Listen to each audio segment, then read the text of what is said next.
Welcome to the AIOps Evolution Weekly broadcast, a series on the integration of artificial intelligence in the ever-evolving IT ops landscape. Discover how AIOps is transforming operations to create flow in organizations. And remember to join the AIOps Evolution community to stay connected and subscribe to the show at AIOpsevolution.com. Now, let's join our hosts, Sean McDermott and Bill Driscoll, IT thought leaders, visionaries, and the voices on the other end of the mic for the latest episode of AIOps Evolution Weekly. Welcome, everybody, to AIOps Weekly broadcast. The AIOps Evolution Weekly broadcast. My name is Sean McDermott. I'm your host. And Bill, how are you today? Bill Driscoll, my co-host. Hey, Sean. How you doing? I'm doing great.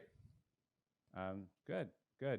So today we've got a few articles, as we normally do. And so today we're going to talk a little bit about AIOps related to like the AIOps infrastructure. Yeah. We're going to talk about robotic process automation. And then there's another article that you found that you wanted to talk about. So that's right. How about we'll get do started? That at the end. Best for last. We'll do it. The best for last. Okay. All right. Surprise article. So I'm intrigued to see what this one's all about. But this is what we're all about, right? Nice surprises during our broadcast. So, all right. So let's get a little bit started here. So first article that I brought up is by a gentleman named George Lawton. He's a journalist out of London, and this is an article called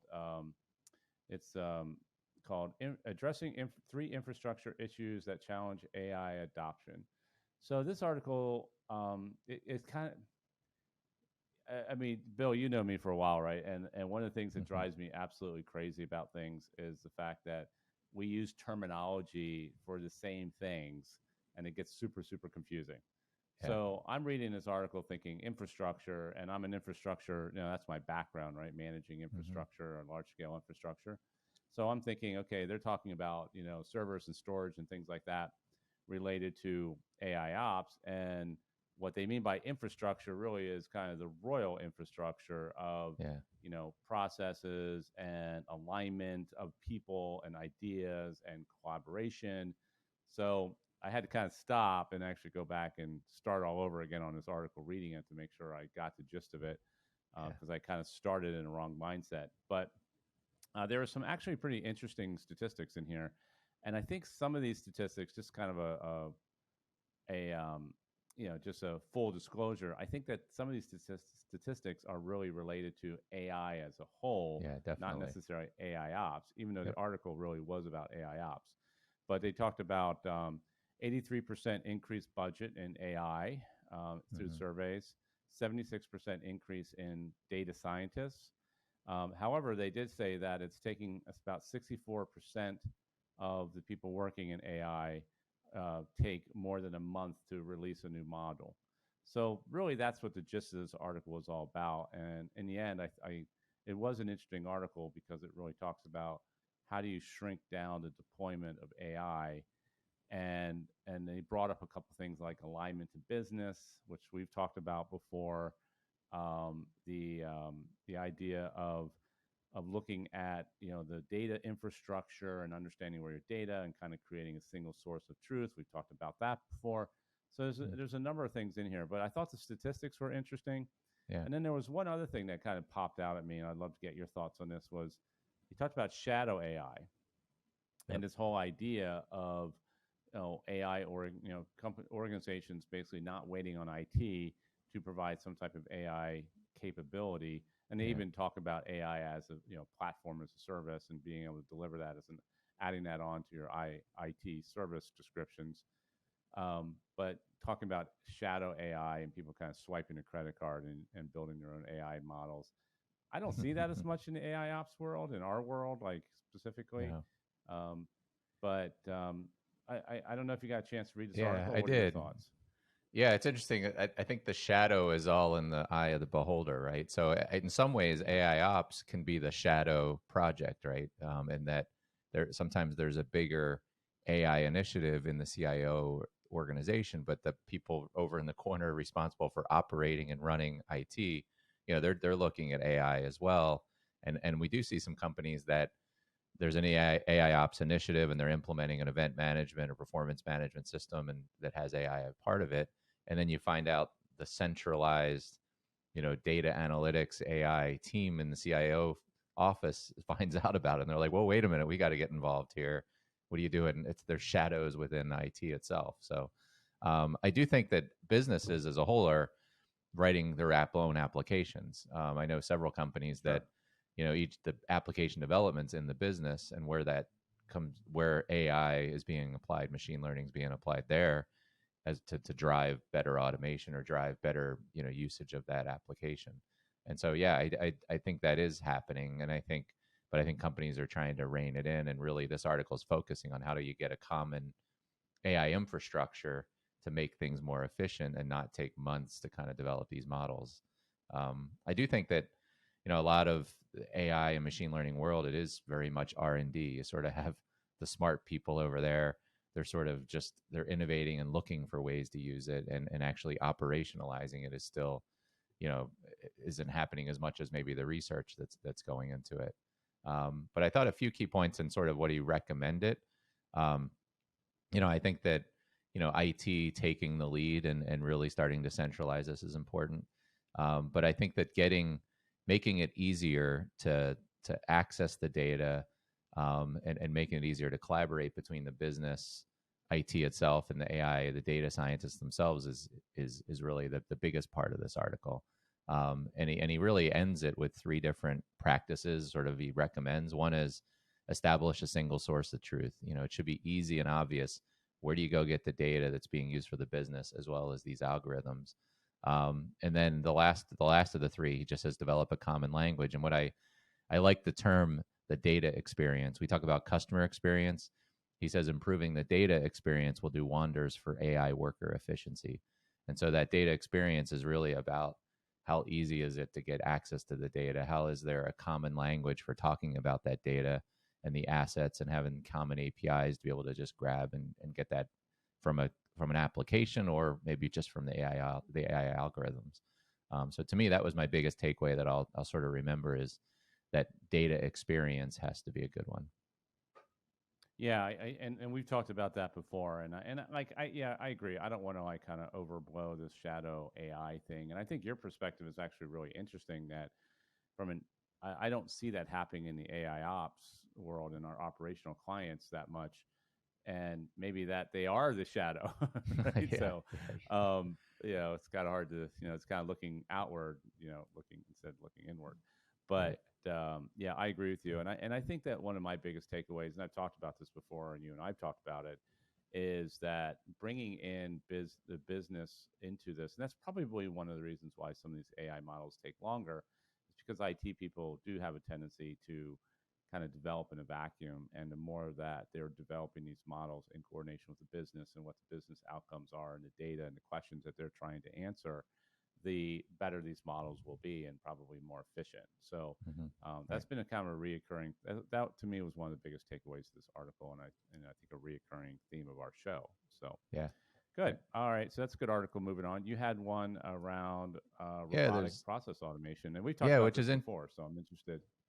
Yeah, which is interesting because I think one of the biggest applications we're starting to see of AI and machine learning is in robotic process automation. And this article was written by a freelance writer at Tech Beacon, Esther Shine, on 4 trends that your IT shop should watch. And I think really the article really starts with the limitations of robotic process automation.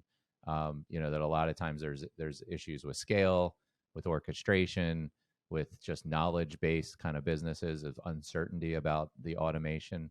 And that really the answer to that is you're starting to see in RPA products and tools, or maybe supplementing those, is what they call, I never heard of this term, cognitive automation, which is really bringing in AI and machine learning into the upfront analysis on what processes should be automated, decisions that need to be made that isn't necessarily a human is making those decisions. And now let's replace that part of it so that we can drive some of that automation. And so really that's what I sort of saw as the overall article is, how AI and machine learning is becoming necessary to really get over the barriers to continue to kind of drive further RPA adoption. The last part of it, it talks about the risk of jobs, the economy and jobs and whatnot. And I thought, there's definitely the executives and that are saying, well, no, this is just going to free you up from the mundane tasks so you can focus on more innovative tasks. But the reality is it is replacing jobs, but what we hope is our capitalist system in the world, and we keep driving innovations and driving new businesses and new ways to do things and new demands. But really, what business is about is if you can automate it, you can. And I think the bigger impact of it, and then I'll turn it over to you to get your thoughts, is just I think it is driving, or will start to drive, more consolidation, more acquisitions, more mergers, because the companies that figure out how to robotically automate a lot more of their processes are going to start acquiring other companies to incorporate into their more efficient way of doing business. So I think this is a big driver of sort of industry consolidation. But I think I'm getting a little beyond the scope of this call. But what did you think about or beyond the scope of this broadcast? But what did you think, Sean? Yeah, so there's a couple of key things I took away from this article. One was some of the statistics. So robotic process automation in 2019 was a $1.6 billion business, and they're projecting it to be $19.7 billion by 2027. I mean, that's only 6 years away, right? Yep. So that's a massive growth, which makes sense. I like the idea they kind of called out a specific use case of using RPA for OCR scanning of documentation, things like that. I had never heard of cognitive automation either, so that's definitely an interesting term that I think we should explore some more. And Yeah. as a guy who I kind of have this love for automation, then I'm definitely going to explore that some more. So we'll start doing we'll dig into that one and see where it goes. But I think the thing that you hit on too, which was, again, I'm a numbers guy, right? And when you talk about, because I've said this before, like when I started my automation company in the mid 2000s, we talked about, hey, jobs are not going to be replaced. They may be repurposed and things like that. And in this article, they actually cite a study by McKinsey that pre-pandemic that they thought that automation by 2030 would replace 37 million U.S. workers, which is a massive number, right? Seeing a population of 300 million. And of that, population, what's the workforce, right? 200 million, something like that. Right. And and now they revised it post-pandemic. Are we post-pandemic now? I'm not quite sure yet. Yeah. We're post something. By 2030, 45 million jobs. Yeah. So, and then they talked a little bit about low code, no code, Yeah. which I'm a huge fan of low code, no code. Talked about that before. And they talked a little bit about RPA commoditization, which was interesting, but kind of an afterthought, I thought, at the end. But this U.S. worker thing, I kind of got hung up on this on the article and job replacement, because I think it's real, right? And I think that we need to be thinking about this in the sense of, these are larger social issues of how we as a society are going to look at automation. And like, look, we had a candidate run for president, Andrew Yang, back in 2020 or 2019, right, as a candidate, talking about automation. And the example he kept using was trucking and remote self-driving trucks, and the impact to the trucking industry and the number of truckers on the that would be out of jobs, and are they retrainable? And I think that that's part of it too. That I think we as people thinking about AI and automation in the future, we really do need to kind of look at the other side of this, because technology in every facet is good or bad, right? And some of that's in the eye of the beholder. So if we start looking at this and we can prepare for it, then we will be a better off society and better off people, and higher, I think higher prosperity and higher economic, output. Yep. But it's coming no matter what, Yeah. So that's the thing, I mean, I think these numbers from McKinsey, I don't know if they're accurate, but let's say they're off by 50%. I mean, you're still talking about 15 to 20 million jobs being replaced, and it's coming, but Yep. if we don't prepare for it, and if people don't prepare for it, right? So if Yeah. you're in a job where you're doing a lot of data entry, you're probably going to get replaced at some by RPA, Yeah. right? And that's just a reality. And so Yep. you have to kind of take some personal responsibility and say, okay, how do I better my skills and things like that. So Yep. didn't want to Yep. make this a social impact No. podcast, but kind of went there. Yeah, So I'm biting my I tongue. can't It's walk like it back now. there's so much we could talk about there, and maybe we will dive into that, the social implications in an episode. But maybe we'll move on to the last article Yeah, I well, I mean, found. maybe I'd love to find out, like get Mackenzie on the podcast, right, and have her Yeah. talk about, because I'd love to hear their perspective on, what these Oh yeah. numbers mean and things. So, I can okay, all talk right, all so moving about on. what McKinsey thinks. No, I'm just I won't be an expert on it though.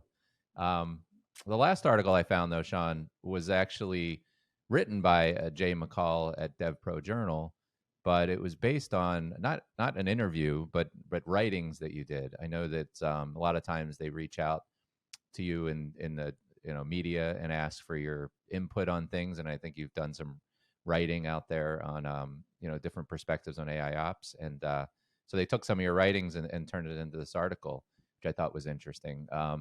And so the title is "Maximize the Benefits of AIOps Adoption," and it was really an interview. It says on the forms of implementations that are taking potential pitfalls and driving the strategy forward. And so there's I think 4 or 5 questions that you answered. So Um, your surprise article is the one that is it about was me it's that I about did. you. Oh, It okay, was it was okay, about all you right. talking about AI ops. So that's Now I the know why you didn't surprise. tell me about it. So okay, no Yeah, problem. and actually, in searching for sort of some good content in the last week, I came across this one. So it was just Oh, published, good. I think, so, Well, at the end of last month, perhaps. So, but anyway, you answered questions like the status of AI ops adoption. What does a typical implementation look like? The benefits, the role of data quality, best way to integrate AI ops, and sort of what about beyond tech and kind of the culture and the buy-in. And I think I think there's a lot of interesting points you made in here. But I guess I'll turn it to you and let you kind of maybe highlight what you thought sort of was the biggest takeaway or two from this article or from this interview. yeah, I think that these interviews are always interesting, right? Because they're very high level, right? We're at like 30,000, and a lot of articles we do, right? And a lot of articles we talk about here are pretty high level, and that's just the kind of way it works nowadays when you're publishing stuff. You can't publish stuff too long. So Mm-hmm. I think I've written deeper articles around many of these topics, but Yeah, the one thing that I keep talking about is, AI ops really should be viewed as a strategy. And that's yeah, kind of a hard thing right now, right? Because there's so much noise out there about it. And there's a lot of vendors out there. And now there's a lot of vendors who aren't necessarily even doing AI, and that they're putting the term AI and AI ops into their marketing literature. So, but AI ops is really, you got to look at it as just kind of a transformation of your organization. And maybe AI ops is not the right term, mm-hmm. for this type of transformational change. But I feel like this is probably, I mean, I've been in the operations since, you know, 89, when I worked for the Department of Justice and ran their, telecommunications network. And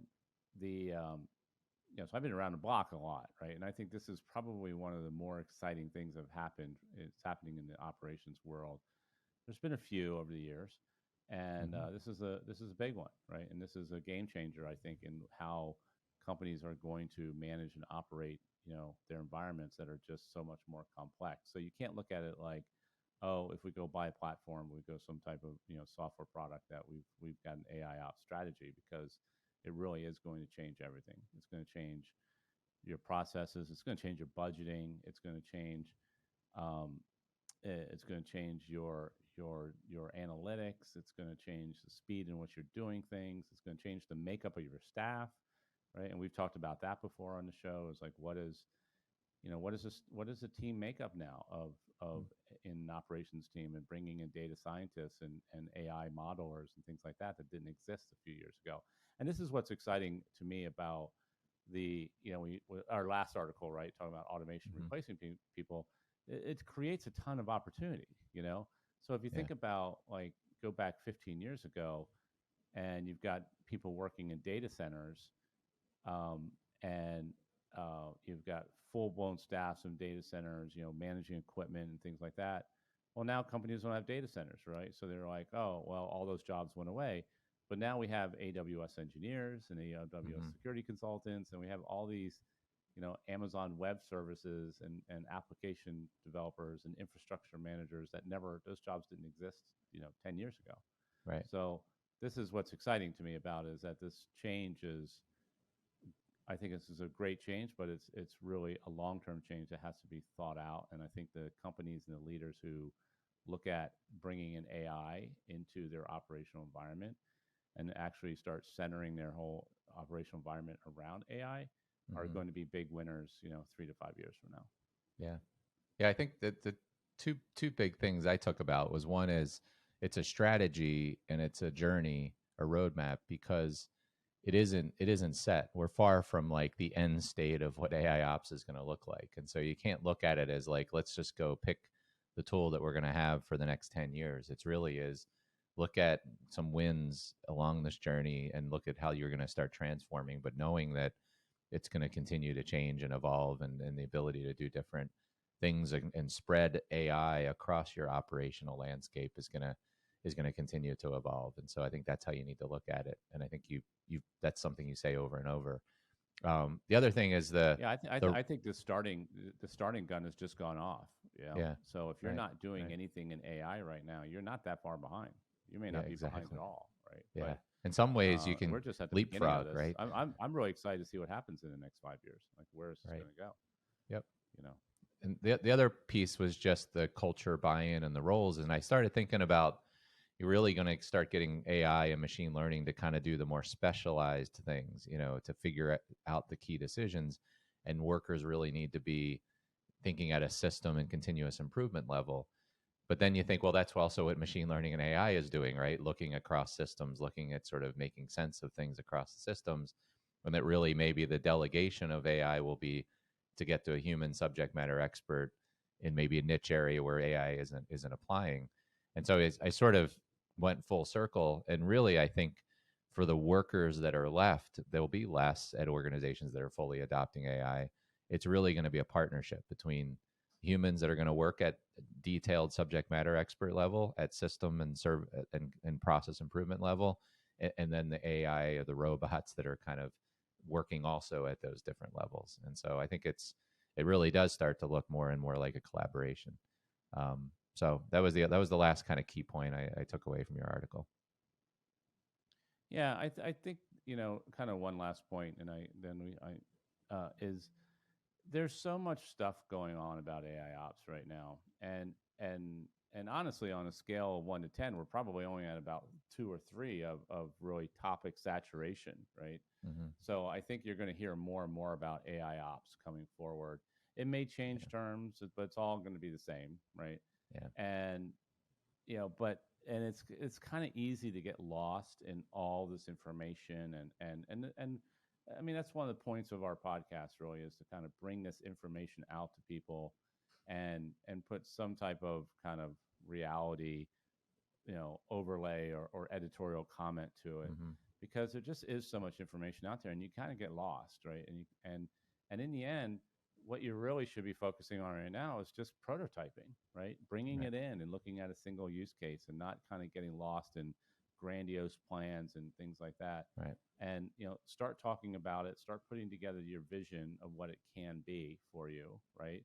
And start articulating of, hey, if we bring in AI in the next 5 years, we might be able to deliver, you know, higher levels of service and lower costs. I mean, those things Mm-hmm. visionary you can start putting together, but at some point you got to start implementing, and it just take a very small use case, right? And that's Right. what we're seeing right now with our clients is, let's focus in on event correlation, right?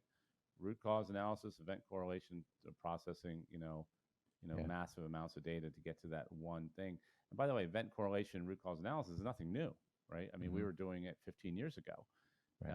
and you know the launch of companies that did auto discovery to build topologies was core, right, of root root cause analysis and correlation back in the mid 2000s.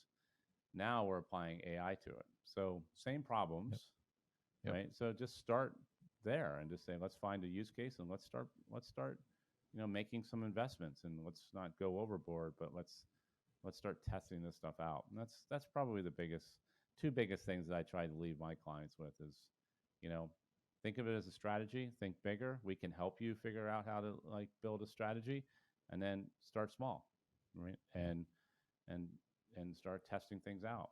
And when it works and you played around with it, you learned a lot, and then you're on to the next thing. Yep. That's a good way to bring it home. So good. All right. Well, so I want to thank everybody for tuning in today, and I want to thank our sponsor, Windward Consulting Group. You can find Windward at www.windward.com. Windward is the global leader in AIOps, so you can hit their website at www.windward.com and find out all kinds of information around AIOps. And you can also go there. There's a site called Learning Lab at windward.com. And you can find all kinds of information and stuff like that that's being put out by them on AIOps.